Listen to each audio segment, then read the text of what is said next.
This video will show you how to install the belt on a GE dryer. Safety first, so disconnect power before servicing any electrical appliance.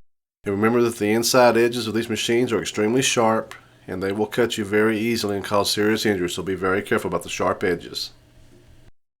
GE dryer that I'm going to be disassembling and showing you how to take apart. First thing you do is discover which type of GE dryer it is. There's two types and two builds. And the easy way to do it is open the door and underneath that ledge there, see if there's a screw in each corner. If there's a screw that goes straight up there, that's the kind I have here that I'm showing you. If you have the other type, there's no screws, there'll be a clip about here and here that you'll need to use like a putty knife or your screwdriver flat blade to stick in there to pop the top lid to get it to come loose. Okay, on this style you just undo those two screws and remove them.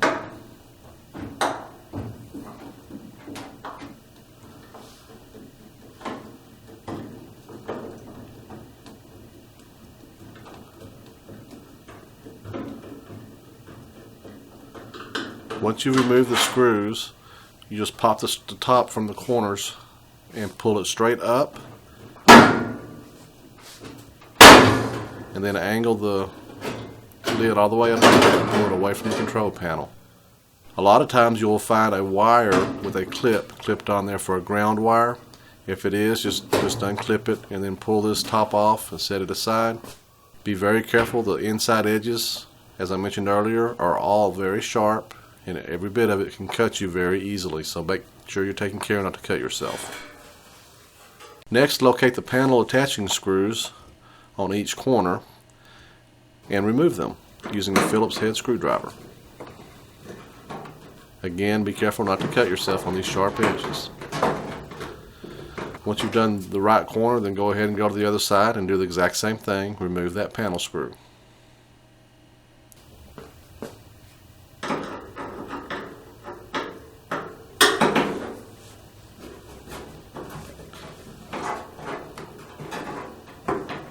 Once you've got the panel screw about all the way removed, be careful to hold the panel in place. It could just fall forward on you and come all the way down to the floor, which you don't want that to happen, of course. So I'm kind of holding it in place. This one will pretty much stay in place on its own if I let go of it. The next thing you need to do is gently lift up on the tub and pull the panel out from under it and lean it back this way. Now leave it on the hinges on the bottom and remove the wires that are at that left hand corner down there. You have to open that plate up and pull it over just like that, and then remove the wires. There's 3 wires there if it has a inside door light, which this one did.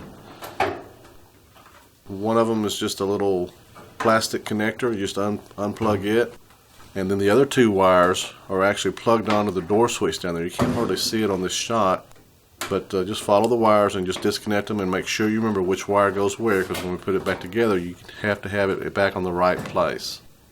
Now just simply lift it up off the hinges on the bottom to remove the belt or loosen it. If there's not, you're going to do it this way. If there is a 4-screw panel there, just remove the screws and then you can undo the belt from the inside from the rear. This one's more difficult, not having that rear access panel. All these edges are sharp. Again, be very careful.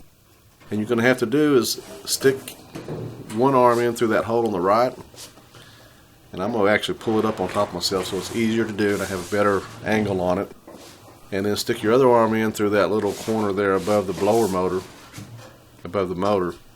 And I'm grabbing a hold of the pulley and the tensioner arm and pulling it from left to right, away from the left hand towards the right, and this is allowing me to release the tension from the belt so that I can just slip it right off of the pulley of the motor.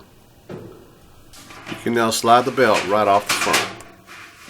Once the old belt is off, you then need to know how it's going to look on the inside. So I removed the drum to get this picture for you. You don't have to remove your drum, but what you want to do is you want to make sure we lock the arm of this idler pulley onto the lock tab there of the motor bracket, and that's where the ribs go on the pulley of the motor. This is the arm for the tensioner. You want to make sure it's all the way down flat on the bottom there on the base, and while you just pull it towards the center of the machine there and then lock it in place on that tab, Then when you get ready to install your new belt, this is what it's going to look like. You're going to be doing this blind, so I'm showing you this way so you can see what it'll look like.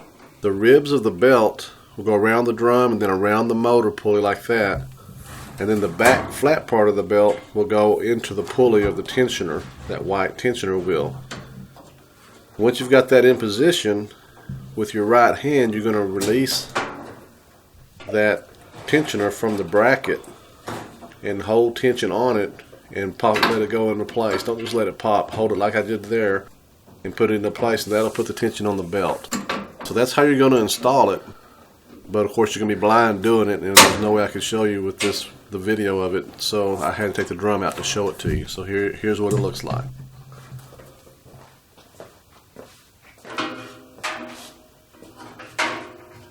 Okay, now we're going to install the belt. So put it around the tub. Slide it back to the same position where it originally was. You should see a wear pattern on the tub on the outer there, and just set it in place there. Now while we're going to be trying to install the belt on the inside underneath there onto the pulleys, we're going to go ahead and have this thing tilted, so we don't want the belt to fall back. So I'm taping close to the edge or close to the sidewalls the belt in place and on both sides. This will keep the belt from sliding back when I tilt the machine up to get in there and work on it. So the way I do these, usually I will go ahead and just bring it up on myself. You don't have to. You can just lean it against a wall or something. Just make sure it's going to be stable where it's not going to fall.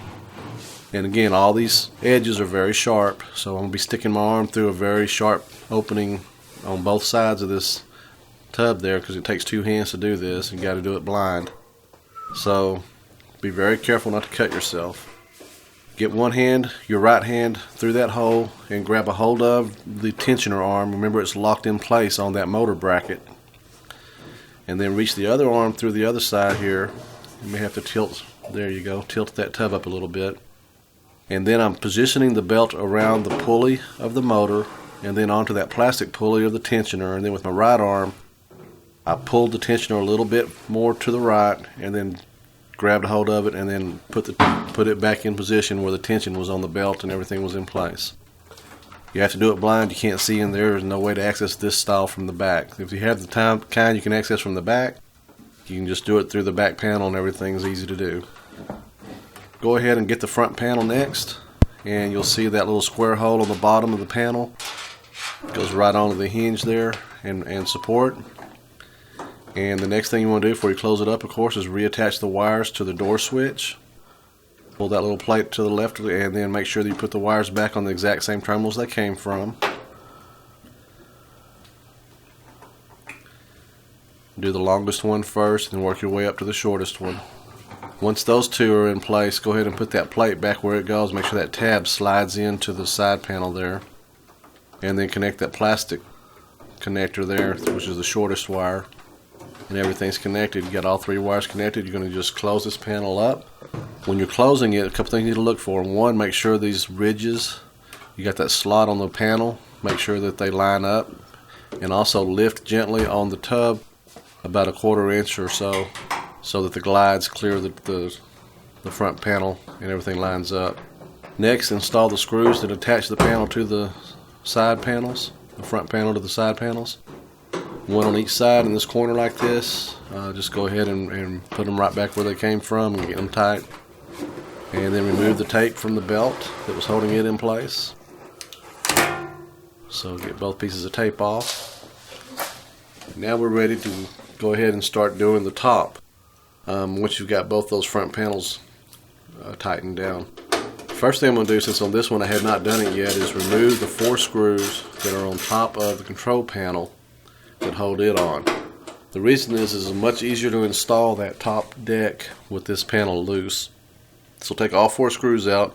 They can be Phillips or they can be Torx. This had Torx on this one. It was T20 was the size. Set those aside. Now you can see the panel will just lift off and come forward. If you need to access anything on the inside of the panel, that's how you do it. That's where your timer is, the water level selector, the start button, everything you need is right there. So I'm just going to leave it sitting there loose. Now I'm going to get the top deck and get ready to put it in place. On the top deck, there's some things you need to line on it as well. The part that goes towards the front panel there has to slide under that little thing there, and then that tab that sticks up goes in the hole on the side. Just like the slot is a slot for that hole for the tab, just like it was on the front panel. Okay, get it pretty much set in place, and then take that control panel that we had taken loose, and the 3 slots where those tabs go, just slide it into there. This will make things so much easier. And now just go ahead and slide that into place. You got to make sure everything aligns on those side panels. And once you get them all aligned, the front has those little tabs sticking up as well for the slots. Make sure they align as well. And then everything should snap into place. You may have to do a little gentle persuasion there. You don't want to get too rough with it. You should just be able to get everything to line up, and it should snap in place pretty easy. Once you've got all those in place, you go ahead and close up the control panel and realign it so that all the holes align, and you can reinstall those 4 screws across the top of it.